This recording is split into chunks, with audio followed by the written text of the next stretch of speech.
Hi good morning எல்லாருக்கும். இன்னைக்கு night டின்னருக்கு வால்நட் கேஷ்யூ பாஸ்தா தான் பண்ண போகிறேன். இது ஃபுல் அண்ட் ஃபுல் என்னோட வெர்ஷன் பாஸ்தா. இது எந்த இட்டாலியில் பண்ணுறாங்கன்னு கேட்காதீங்க. ஒரு பவுலில் கேஷ்யூ, வால்நட்டு, கார்லிக், வெங்காயம் இது எல்லாத்தையுமே தண்ணி ஊற்றி மைக்ரோவேவ் பண்ணி எடுத்துக்கிறேன். நீங்கள் வேணும்னா குக்கரில் ஒரு 2 விசில் வச்சு கூட எடுத்துக்கலாம். இப்போ பேனில் பட்டர் ஆட் பண்ணிவிட்டு கார்லிக் ஆட் பண்ணிக்கிறேன்.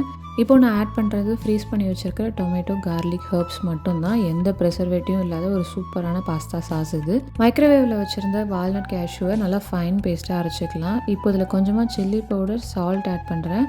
ஃபைனலாக அரைச்சி வச்சுருந்தோம் இல்லையா, அந்த பேஸ்ட்டையும் இதில் ஆட் பண்ணிக்க போகிறேன். பாஸ்தாவுக்கு தேவை ஒரு திக்கான கன்சிஸ்டன்சி. நீங்கள் இதில் கேஷ்யூவோடு சேர்த்து பாதாம் கூட ஆட் பண்ணிக்கலாம். ரொம்பவே நல்லாயிருக்கும். ரொம்ப இம்பார்ட்டண்ட், இந்த பாஸ்தா வேக வச்ச வாட்டர் கொஞ்சம் ஆட் பண்ணுறது. அது ரொம்ப நல்லா டேஸ்ட்டாக இருக்கும் பாஸ்தாவுக்கு. ஃபைனலாக பாஸ்தாவையும் ஆட் பண்ணி உங்களுக்கு என்னென்ன ஹர்ப்ஸ் வேணுமோ எது வேணால் ஆட் பண்ணிக்கோங்க. நான் இட்டாலியன் சீசனிங் ஆட் பண்ணியிருக்கேன். ப்ளஸ் மொசரல்லா சீஸ் போட்டிருக்கேன். இது 100% durum wheat பாஸ்தா. செமையாக இருந்துச்சு. பாய்.